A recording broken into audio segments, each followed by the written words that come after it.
नमस्कार विद्यार्थियों, हिंदी यात्रा के तकनीकी माध्यम में मैं विकास रक्षक आप सभी विद्यार्थियों का हार्दिक अभिनंदन करता हूं। हम हिंदी व्याकरण का अध्ययन कर रहे थे और हिंदी व्याकरण के अध्ययन में हमने हिंदी भाषा का एक पार्ट पूरा कर लिया है, भाषा के नाम से। आपको पता है कि हिंदी व्याकरण है, उससे पहले भाषा का अध्ययन किया जाता है। 3 क्लासों में हम भाषा का अध्ययन कर चुके। अब हमारी जो यात्रा है वो नेक्स्ट पड़ाव पर पहुंच रही है, नेक्स्ट टॉपिक पर पहुंच रही है। इस टॉपिक का नाम है वर्ण विचार, यानी हम अब वर्णों का अध्ययन करेंगे। वर्ण विचार आपने अनेक माध्यमों से अब तक अध्ययन किया होगा, वर्ण विचार का अनेक किताबें देखी है, लेकिन हम वर्ण विचार है उसको वास्तविक ढंग से पढ़ेंगे। बहुत अच्छी क्लास होने वाली है, प्रत्येक पहलू तक पहुंचेंगे। कुछ अनछुए पहलू है वो भी आपके समक्ष रखने का प्रयास करूंगा। तो हम आगाज कर रहे हैं अपने दूसरे अध्याय का, दूसरे पार्ट का, यानी वर्ण विचार का। वर्ण विचार टॉपिक प्रारंभ करने से पहले व्याकरण पर हमें थोड़ा गौर करना होता है। इससे पहले हम विचारों को आदान प्रदान करने के साधन का अध्ययन कर रहे थे, यानी भाषा का अध्ययन कर रहे थे। विचारों को आदान प्रदान करने के साधन का अध्ययन कर रहे थे, लेकिन अब हम विचारों के आदान प्रदान करने का साधन भाषा है, उसको शुद्ध रूप से विचार प्रकट करने का जो शब्द शास्त्र है उसका अध्ययन करेंगे, यानी व्याकरण का। भाषा है उसका शुद्धिकरण किसके द्वारा होता है, शुद्ध भाषा का प्रयोग किसके माध्यम से होता है, किसके द्वारा होता है, उसको बोलते हैं हम व्याकरण। वर्ण विचार यानी भाषा को शुद्ध करने वाला शब्द शास्त्र। सबसे पहले व्याकरण की परिभाषा की बात करूं, मैं व्याकरण शब्द के परिभाषा की बात करूं व्याकरण के, तो वह शब्द शास्त्र। ध्यान रखना, भाषा क्या है, भाषा है एक साधन। भाषा क्या है, एक साधन। बात की थी हमने, भाषा तो एक साधन है, लेकिन अगर पूछ लिया जाए व्याकरण क्या है, व्याकरण है उसको बोलता हूं मैं शब्द शास्त्र। शास्त्र के 2 अर्थ ले सकते हैं हम। एक तो शास्त्र को कह सकते हैं हम इकट्ठा किया हुआ, संग्रहित किया हुआ खजाना, ढेर, खजाना बोल सकता हूं, ढेर बोल सकता हूं। तो शब्दों का ढेर, शब्दों का खजाना। एक होता है शास्त्र नियम बनाने वाला, समाज पर नियम बनाए जाते हैं तो उसको समाज शास्त्र कहा जाता है। राजनीति पर नियम बनाए जाते हैं तो उसको राजनीति शास्त्र कहा जाता है। तथा अर्थ पर नियम बनाते हैं, धन दौलत पर, अर्थ पर नियम बनाते हैं तो उसको अर्थशास्त्र कहा जाता है। तो शब्दों पर नियम बनाने वाला दूसरा अर्थ हो जाएगा शब्दों पर नियम बनाना। तो व्याकरण क्या है, एक शब्द शास्त्र है। यह रहा शब्द शास्त्र। शब्द शास्त्र, व्याकरण क्या है, एक शब्द शास्त्र है, शब्द शास्त्र। तो भाषा है विचारों को आदान प्रदान करने का साधन, भाषा है भाषा को शुद्ध रूप से बोलना, लिखना तथा पढ़ना सिखाने वाला। भाषा को शुद्ध रूप से बोलना, लिखना तथा पढ़ना सिखाने वाले शब्द शास्त्र को क्या कहा जाता है, व्याकरण कहा जाता है, व्याकरण।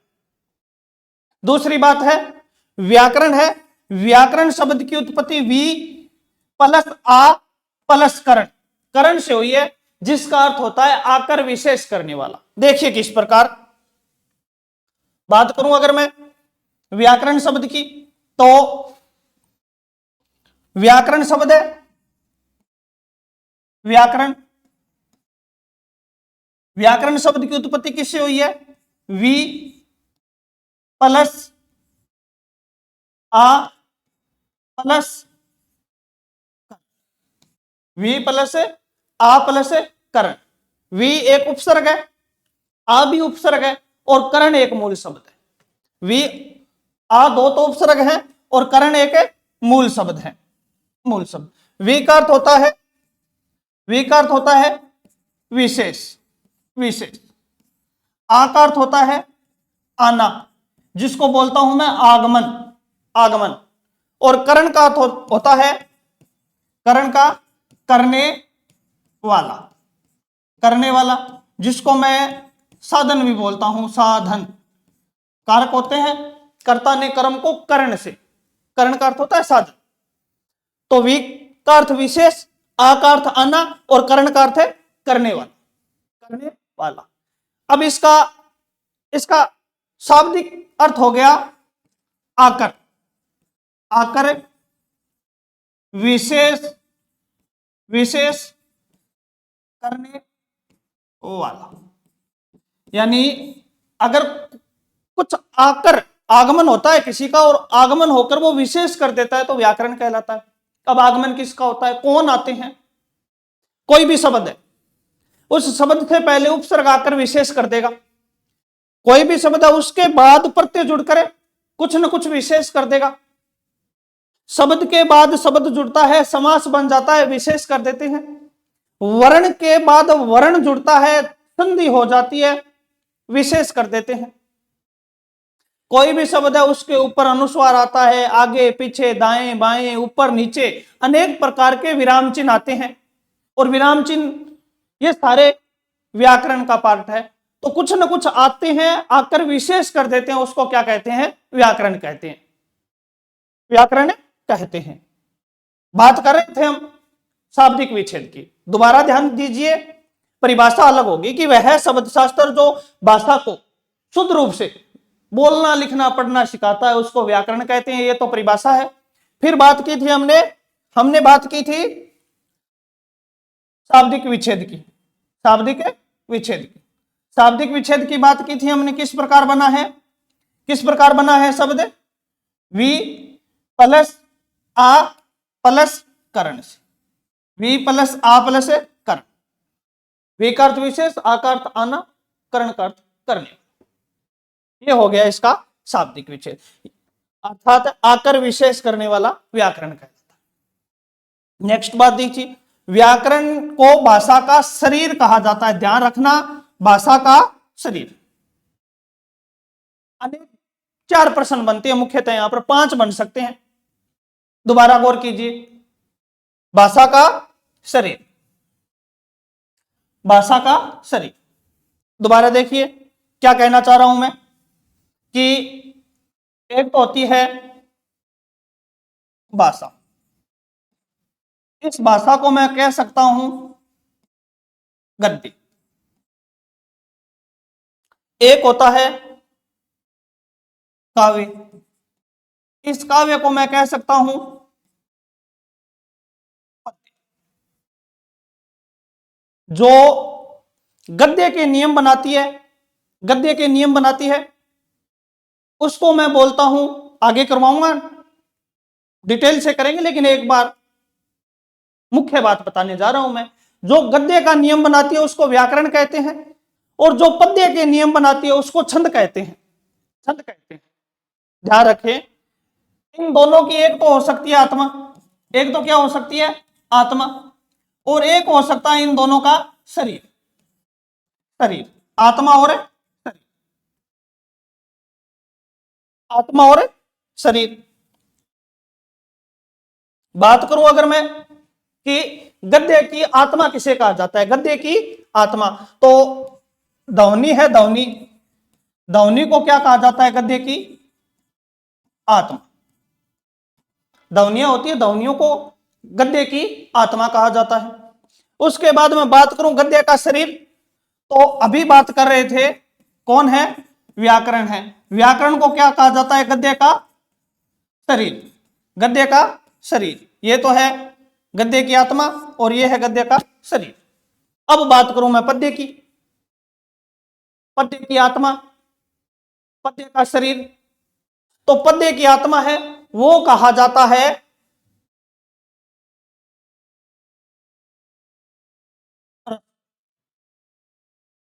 रस को क्या कहा जाता है, पद्य की आत्मा, पद्य की आत्मा रस को कहा जाता है। पद्य का शरीर कहा जाता है शब्द शक्ति को, शब्द शक्ति को। ये तो गद्य की बात कर रहे थे, गद्य की आत्मा, गद्य का शरीर। ये बात कर रहे हैं पद्य की आत्मा, पद्य का शरीर। रस को पद्य की आत्मा कहा जाता है, शब्द शक्ति को पद्य का शरीर कहा जाता है। ये 4 प्रश्न हो गए। एक प्रश्न पूछते हैं कि वामन के अनुसार पद्य की आत्मा बताइए। किसके अनुसार? वामन के अनुसार, वामन के अनुसार पद्य की आत्मा, वामन के अनुसार पद्य की आत्मा। अगर पूछ लिया जाए, सीधा ही पूछे पद्य की आत्मा, पद्य की आत्मा तो रस बता दोगे आप, लेकिन वामन के अनुसार पूछे ना पद्य की आत्मा, वामन के अनुसार पद्य की आत्मा किसे कहा जाता है? तो एक शब्द आता है रीति। 3 होती है, वैदर्भी रीति, गौड़ी रीति और पांचाली रीति। तो वामन ने किसको माना है? वामन ने अपना निजी मत दिया है कि पद्य की आत्मा है वो रीति होती है। ध्यान रखना इन बातों का, वैसे करते रहेंगे आगे। ये बात कर रहे थे हम। व्याकरण को क्या कहा जाता है? भाषा का यानी गद्य का शरीर। उसके बाद व्याकरण को शब्द अनुशासन कहा जाता है। महत्वपूर्ण बात, शब्द अनुशासन कहा जाता है। देखिए, शब्द अनुशासन क्यों कहा जाता है? शब्द अनुशासन क्यों कहा जाता है? वापस बात करूं मैं तो शब्द अनुशासन क्यों कहा जाता है?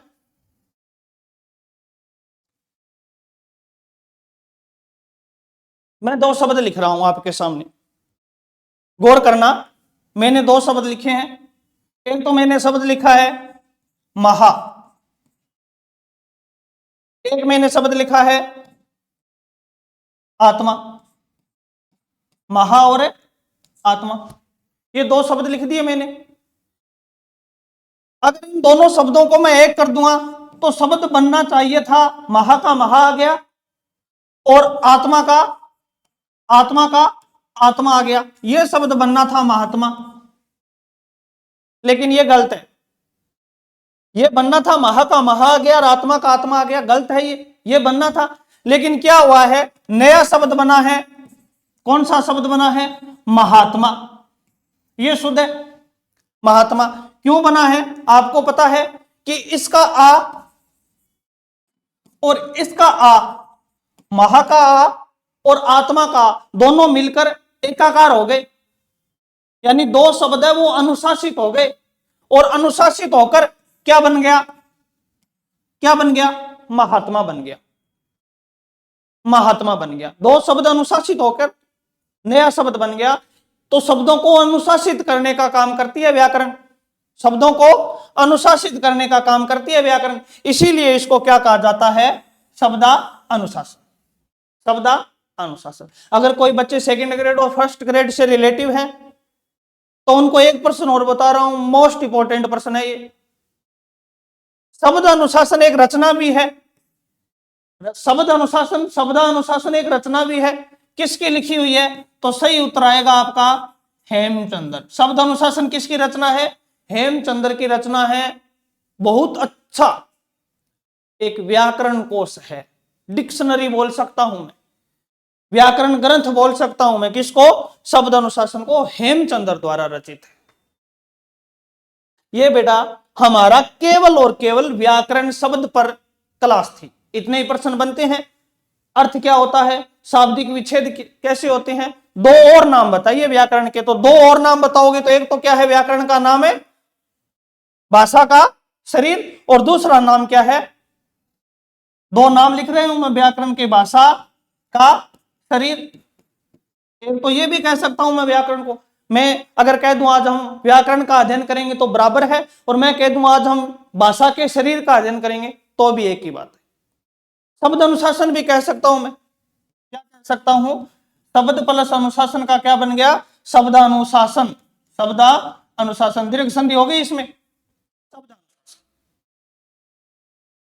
3 नाम है, व्याकरण, भाषा का शरीर और शब्द अनुशासन। ये व्याकरण शब्द पर बात हो गई हमारी। नेक्स्ट देखें, व्याकरण के अंग कितने प्रकार के, पूरा डीपली अध्ययन करेंगे कितने प्रकार की होती है। तो प्रकारों की बात करें तो व्याकरण है वो 3 प्रकार की होती है, 3 प्रकार। वापस देखिए आप कितने प्रकार की होती है, 3 प्रकार की। सबसे पहले व्याकरण में क्या होते हैं, व्याकरण के अंदर होते हैं वर्ण। उसके बाद व्याकरण का दूसरा भाग क्या हो सकता है, शब्द। और तीसरा भाग व्याकरण का क्या हो सकता है, वाक्य। वाक्य बहुत बहुत बातें करेंगे।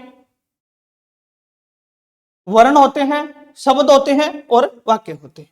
अगर मुझसे मौखिक पूछे कि इतना ही है व्याकरण, तो मैं कहूंगा हाँ इतना ही है व्याकरण। अगर हम वर्णों का अध्ययन कर लेंगे, शब्दों का अध्ययन कर लेंगे और हम वाक्य का अध्ययन कर लेंगे तो हमारा व्याकरण पूर्ण है।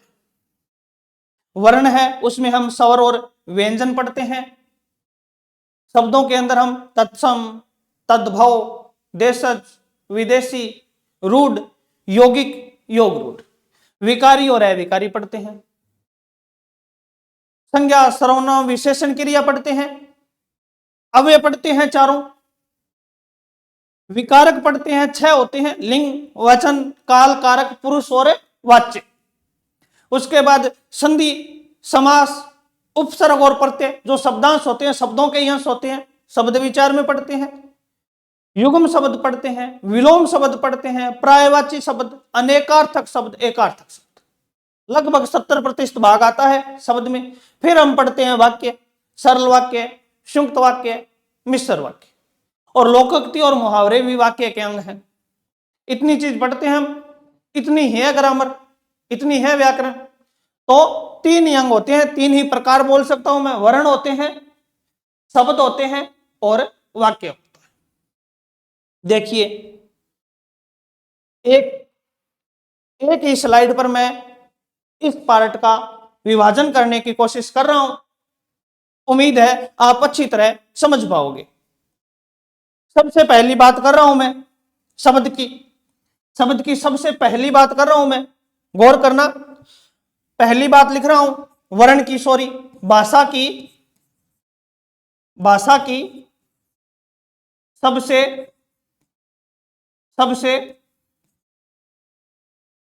छोटी इकाई।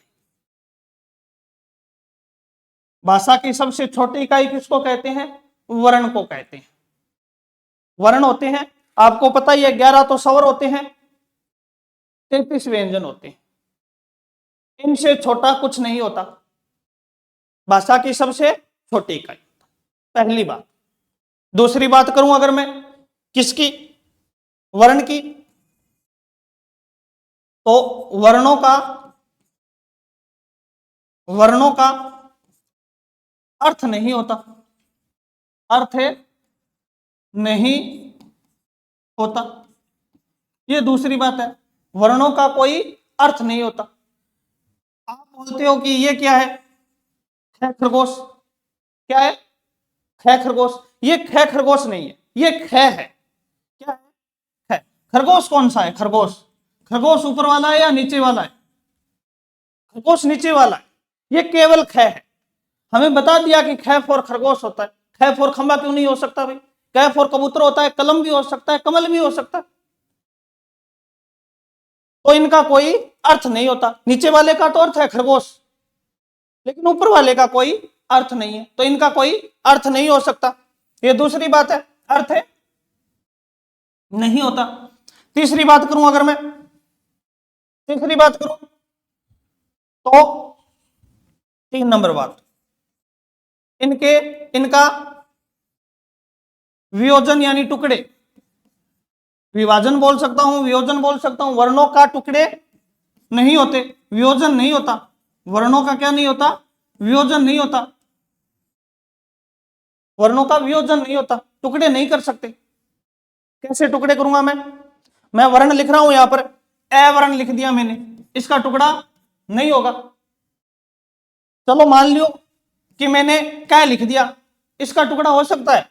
कैसे करूंगा, कै प्लस ए, ये भी क्या था, वर्ण था। ये भी क्या निकला है, वर्ण निकला है, ये भी क्या निकला है, वर्ण निकला है। बस बात इतनी है, ये पर्टिकुलर निकल गए, ये तो वर्ण था और ये व्यंजन निकल गया और ये स्वर निकल गया, लेकिन है तो दोनों ही वर्ण, तो वर्णों के टुकड़े नहीं हो सकते, टुकड़े नहीं कर सकते। ये कौन सी नेक्स्ट बात है, टुकड़े नहीं कर सकता वर्णों की। तीसरी बात होगी हमारी,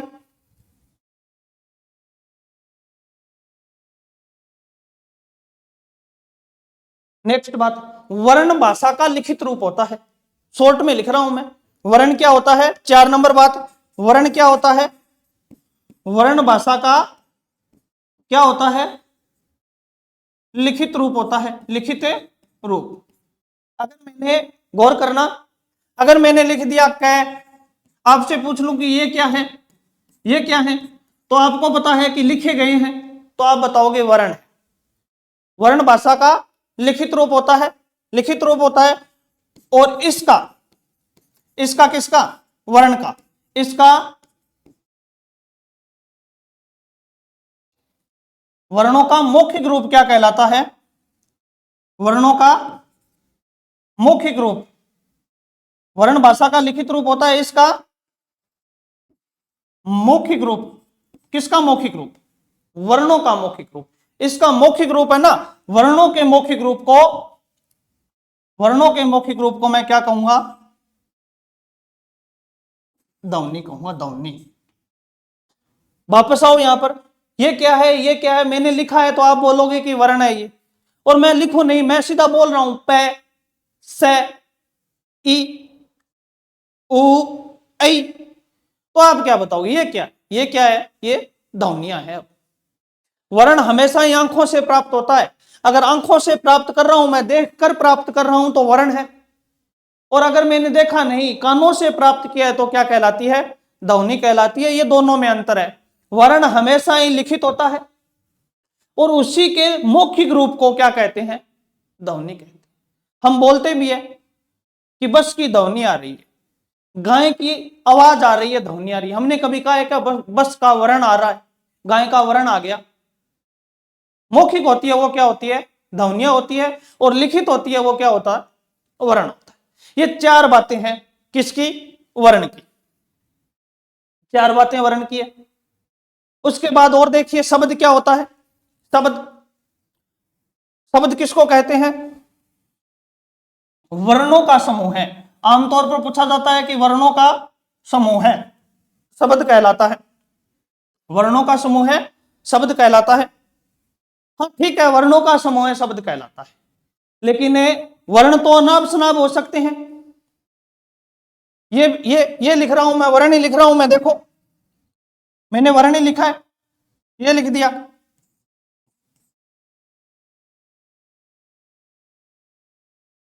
इसको शब्द बोल दोगे क्या, वर्णों का समूह है, शब्द बोल दोगे, नहीं, अर्थ होना चाहिए, कुछ ना कुछ, कुछ ना कुछ अर्थ होना चाहिए।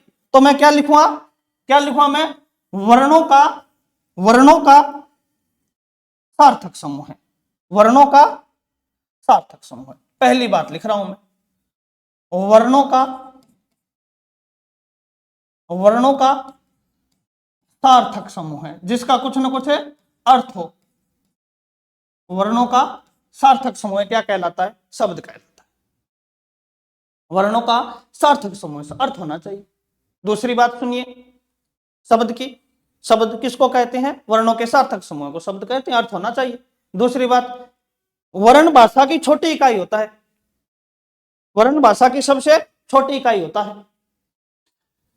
लेकिन अगर पूछ ले अर्थ के आधार पर, इसका अर्थ नहीं होता, अर्थ नहीं होता, वर्णों का अर्थ नहीं होता, अर्थ नहीं होता, लेकिन पूछ ले अर्थ के आधार पर, अर्थ के आधार पर सबसे छोटी इकाई तो क्या होता है, शब्द होता है। दूसरी बात लिख रहा हूं मैं, अर्थ के आधार पर, अर्थ के आधार पर सबसे छोटी इकाई, अर्थ के आधार पर भाषा की सबसे छोटी इकाई पूछे तो कौन होता है, शब्द। ये दूसरी बात है। वर्ण है इसके मौखिक रूप को क्या कहते थे हमें? ध्वनि। और शब्द है, इसके मौखिक रूप को क्या कहते हैं? अक्षर।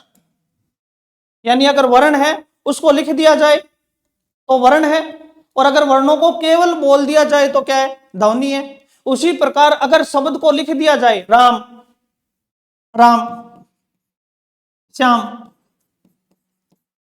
कल, अगर मैंने इनको लिख दिया तो क्या कहलाएंगे? शब्द, शब्द। और अगर मैं लिखूं नहीं, राम, श्याम, पंकज, इनको केवल बोल रहा हूं, केवल बोल रहा हूं, तो क्या कहलाएंगे? अक्षर कहलाएंगे। एक और अंतर है, एक और अंतर है, उस अंतर से स्थिति स्पष्ट हो जाएगी। अभी पूरी बात नहीं हुई है, पूरी बात होगी तो स्थिति स्पष्ट हो जाएगी। करेंगे। अभी बात कर रहे थे दूसरे भाग की कि अर्थ के आधार पर सबसे छोटी इकाई। नेक्स्ट देखिए 3 नंबर बात, वर्णों के टुकड़े नहीं कर सकते थे, नहीं कर सकते थे, लेकिन शब्दों के टुकड़े टुकड़े कर सकते हैं। शब्दों का वियोजन टुकड़े कर सकते हैं, कर सकते हैं, टुकड़े कर सकते हैं। वियोजन नहीं होता, वियोजन होता है। दोनों में तुलनात्मक अध्ययन भी देख लो। ठीक है, आप कहोगे कि कैसे कर सकते हैं? कमल के टुकड़े, कमल एक शब्द है, टुकड़े कैसे करोगे? नहीं कर सकता, मानता हूं मैं, लेकिन सारे शब्द नहीं है। एक महात्मा है, इसका तो टुकड़ा कर सकता हूं, शब्द ये है, महा प्लस आत्मा, शब्द ये है। तो यही बात बतानी है कि कर सकते हैं, सभी का नहीं कर सकते, ये भी बात ध्यान रखना। निम्न में से सत्य कथन बताइए, असत्य बताइए। तो इस प्रकार दे देंगे, शब्दों के टुकड़े कर सकते हैं, कुछ शब्दों के टुकड़े कर सकते हैं, कुछ के नहीं कर सकते, सभी शब्दों के टुकड़े नहीं कर सकते। तो क्या है? शब्दों के टुकड़े कर सकते हैं, लेकिन सभी शब्दों के टुकड़े नहीं कर सकते, कुछ शब्दों के टुकड़े कर सकते हैं। एक ही बात है, सभी के नहीं कर सकते, कुछ के कर सकते हैं। तो ध्यान रखना, शब्दों के टुकड़े कर सकते हैं लेकिन सभी शब्दों के नहीं होते। तो हमें यही रखना है कि वियोजन कर सकते हैं। नेक्स्ट बात, इसी के साथ तुलनात्मक अध्ययन कर रहे हैं हम। तो नेक्स्ट बात क्या हो जाएगी हमारी, जो आपको बता दी ये बात। यहां लिखा था वर्ण लिखित होता है, इसका मौखिक रूप ध्वनि है। तो यहां क्या लिखूंगा? शब्द क्या होता है? शब्द क्या होता है? लिखित होता है। शब्द लिखित होता है, शब्द लिखित होता है। और इसी शब्द का, शब्द है इसका, इसका मौखिक रूप क्या कहलाएगा? शब्द का मौखिक रूप, मौखिक रूप क्या कहलाएगा? शब्द का मौखिक रूप है क्या कहलाएगा? अक्षर, अक्षर कहलाएगा, अक्षर। ये दोनों के अंदर तुलनात्मक अध्ययन, तुलनात्मक। उसके बाद वाक्य, छोटी सी बात है, मौखिक रूप है, अक्षर कहलाता है। अंतर है वो, करेंगे अभी। वाक्य, वाक्य कहेंगे, वाक्य की परिभाषा तो आमतौर पर बोलते हैं कि दो या दो से अधिक, दो या दो से अधिक, दो या दो से अधिक शब्दों का समूह वाक्य कहलाता है। ठीक है बात, दो या दो से अधिक शब्दों का समूह है, सार्थक समूह है, ये भी ठीक है। लेकिन थोड़ा ध्यान रखना, मैं पूर्णतः शुद्ध बात कर रहा हूं, मैं शब्द लिख रहा हूं। मैंने शब्द लिखिया, राम ने कहा कि, दो या दो से अधिक शब्द हैं, सारे सार्थक हैं, वाक्य बन गया क्या? नहीं बना। राम ने कहा कि मैं, बन गया? नहीं बना। मैं कल जयपुर, बन गया? नहीं बना। राम ने कहा कि मैं कल जयपुर गया, अब बन गया, अब बना है। इससे पहले यहां यहां यहां तक था वाक्यांश, वाक्य पूरा वाक्य नहीं था, वाक्यांश था, तो क्या कह लेंगे? वाक्यांश कहेंगे। अब वाक्य बना है, तो परिभाषा क्या देनी है? परिभाषा देनी है, परिभाषा क्या देनी है हमको? परिभाषा देनी है बेटा, यहां बात कर रहे थे, परिभाषा देनी है हमको। दो या दो से अधिक, शॉर्ट में बता रहा हूं मैं, दो या दो से अधिक शब्दों का वह समूह है, वह समूह है जो जो भाव प्रकट करे, ध्यान रखना, भाव प्रकट करे, पूर्णतः भावना प्रकट कर दे, बोलने वाले के भाव है वो सुनने वाले के पूर्णतः समझ में आ जाए तो क्या कहलाएगा? वाक्य कहलाएगा। दो या दो से अधिक शब्दों का समूह जो भाव प्रकट करे वाक्य कहलाता है। दूसरी बात, भाषा की सबसे बड़ी इकाई, भाषा की सबसे बड़ी इकाई, भाषा की सबसे बड़ी इकाई क्या कहलाता है? वाक्य कहलाता है। मैं कुछ पर्सन मौखिक बता रहा हूं आपसे। भाषा की सबसे छोटी इकाई वर्ण, भाषा की सबसे छोटी परंतु लिखित इकाई, वर्ण हमेशा लिखित होता है, लिखित इकाई तो भी उत्तर हो जाएगा वर्ण। भाषा की सबसे छोटी परंतु मौखिक इकाई तो उत्तर कौन सा हो जाएगा आपका? ध्वनि। ध्वनि। दोबारा गौर कीजिए, भाषा की सबसे छोटी इकाई वर्ण, भाषा की सबसे छोटी परंतु लिखित भी वर्ण, और भाषा की सबसे छोटी परंतु मौखिक पूछे तो ध्वनि। यहां अर्थ के आधार पर भाषा की सबसे छोटी इकाई शब्द, अर्थ होता है शब्द का, शब्द। अर्थ के आधार पर भाषा की सबसे छोटी परंतु लिखित, शब्द ही होता है लिखित, तो भी उत्तर हो जाएगा शब्द। अगर पूछ ले अर्थ के आधार पर भाषा की सबसे छोटी परंतु मौखिक, तो उत्तर क्या हो जाएगा आपका? अक्षर। और भाषा की सबसे बड़ी इकाई वाक्य। ये मैंने स्लाइड से अलग लिखित करवाया है आपको, उम्मीद है आपके समझ में आया है। वापस चलते हैं हम अपनी स्लाइड। बात यहां कर रहे थे, कर चुके वैसे तो। व्याकरण के अंक कितने होते हैं? 3। व्याकरण के प्रकार 3, वर्ण, शब्द और वाक्य। यहां बहुत से प्रश्न बनते हैं। पहला प्रश्न देखो, भाव के आधार पर भाषा का केवल एक अंग वाक्य होता है।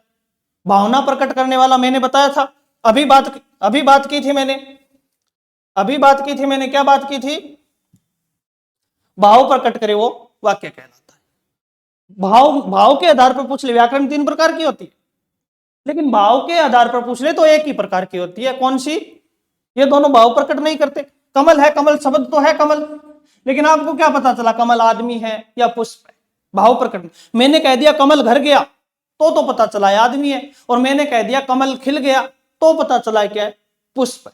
तो भाव प्रकट करते हैं भाव के आधार पर एक ही प्रकार की वाक्य, भाव के आधार पर एक प्रकार की।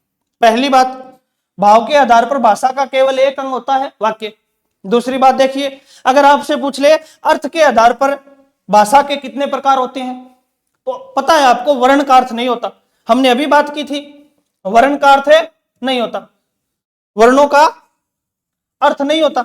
अर्थ इसका होता है शब्द का, सार्थक लिखा है मैंने, और एक अर्थ किसका होता है? वाक्य का। तो अर्थ के आधार पर पूछे कितने प्रकार की होती है ग्रामर, तो अर्थ के आधार पर कितनी होती है? 2 प्रकार की होती है, 2 अंग होते हैं। वर्णों का नहीं होता तो कौन कौन से? शब्द और वाक्य। ये व्याकरण शब्द की शाब्दिक उत्पत्ति, किस प्रकार उत्पन्न हुआ है व्याकरण शब्द, परिभाषा क्या होती है, 2 अन्य नाम, और कितने प्रकार की होती है। यहां तक अध्ययन कर चुके। क्लास का समय लंबा हो रहा है, नेक्स्ट अध्ययन और करेंगे। तब तक के लिए सभी विद्यार्थियों का धन्यवाद।